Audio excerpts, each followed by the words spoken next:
بیویوں کے درمیان انصاف کی جو ظاہری صورت ہے اس کو ہم قائم رکھنے کے پابند ہیں۔ اس کا مطلب یہ ہے کہ رہائشیں الگ الگ ہوں، نان و نفقہ ضرورت کے مطابق الگ الگ ہو، اور انسان اپنا وقت اپنی زندگی یہ تقسیم کرے برابر برابر۔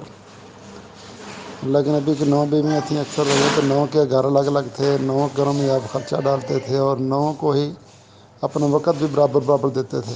ایک رات ایک ایک گھر میں رہتے تھے اور ہر روز سب گھروں میں چکر لگاتے تھے، اور اس چکر لگانے میں بھی برابر برابر وقت بیٹھتے تھے۔ یہ ظاہری تقسیم ہم کریں گے کہ جو دل کا معاملہ ہے وہ ہمارے اختیار میں نہیں، کسی بیوی کی طرف زیادہ مائل ہو، کسی کی طرف کم مائل ہو، تو اس پر انسان کا مواخذہ نہیں ہوگا۔ یہ ظاہری انصاف اور وسائل کی تقسیم اگر انسان کر سکتا ہو تو اس کے لیے 2 3 4 شادیاں کرنا بہتر ہے۔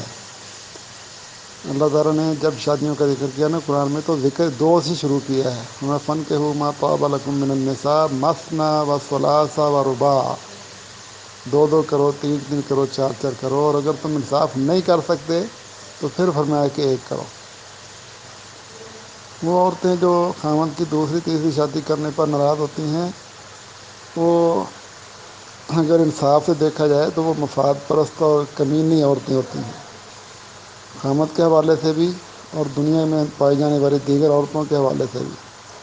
خاوند کے حوالے سے اس طرح ہے کہ جب اس عورت کو حیض آتا ہے یا بچہ پیدا کرنے کا وقت آتا ہے تو اس کا خاوند تو بیچارہ رہ گیا اکیلا ہی۔ وہ اس عرصے میں کیا کرے؟ وہ اپنے آپ کو دبا کے رکھتا ہے، اپنی خواہش کو دبا کے رکھتا ہے، وہ اسی کے کھوٹے کے ساتھ بندھا ہوا ہے۔ اور یہ عورت نہیں اس کو دیکھتی بھی ہے کہ میرا خاوند بیچارہ پریشان ہے، لیکن اس کے اندر اتنی وسعت نہیں کہ وہ کہے کہ تم دوسری شادی کرو اور اپنے آپ کو پریشان نہ کرو، اپنی خواہش پوری کرو۔ اگر یہ خاوند کے ساتھ مخلص ہو، اس سے محبت کرتی ہو، تو اس کو کبھی پریشان نہ دیکھے۔ اور یہ حقیقت ہے کہ عورت کے اندر کمزوریاں ہوتی ہیں، جب اس نے بچہ پیدا کرنا ہے تو 3 مہینے وہ بیٹھی رہتی ہیں، حیض کے دنوں میں بیٹھی رہتی ہیں، تو ان دنوں میں یہ تو مجبوری کی شکل میں بیٹھی ہیں، تو وہ خاوند بیچارہ کیا کرے؟ تو خاوند کے حوالے سے یہ خود غرض عورت ہے۔ دوسرا کہ دنیا کے اندر عورتوں کی تعداد زیادہ ہے، اس عورت کی بھی چچا کی بیٹیاں ہوں گی، پھوپھی کی بیٹیاں ہوں گی، خالہ کی بیٹیاں ہوں گی، ماموں کی بیٹیاں ہوں گی۔ اگر یہ کھلے دل سے اپنے خاوند کو کہے کہ تم میری چچا کی بیٹی سے شادی کر لو، میری خالہ کی بیٹی سے شادی کر لو، تو بہت ساری عورتیں نکاح میں آ جاتی ہیں، اور یہ جو شادی کے بغیر رہنے والی شکل ہے یہ ختم ہو جاتی ہے۔ 4 عورتیں ایک ہی گھر میں ہوں اور پیار میں بس رہتے تو پھر بیٹیاں بچتی کوئی نہیں۔ ہر عورت کی شادی ہوتی ہے، کوئی عورت بوڑھی نہیں ہوگی، کوئی بیچارے لوگ پریشان نہیں ہوں گے کہ ہمیں رشتہ نہیں ملتا، خاندان بھی سنبھالا جائے گا۔ یہ عورت خاوند کے حوالے سے بھی اور اپن جیسی دیگر عورتوں کے حوالے سے بھی کم ظرف عورت ہے۔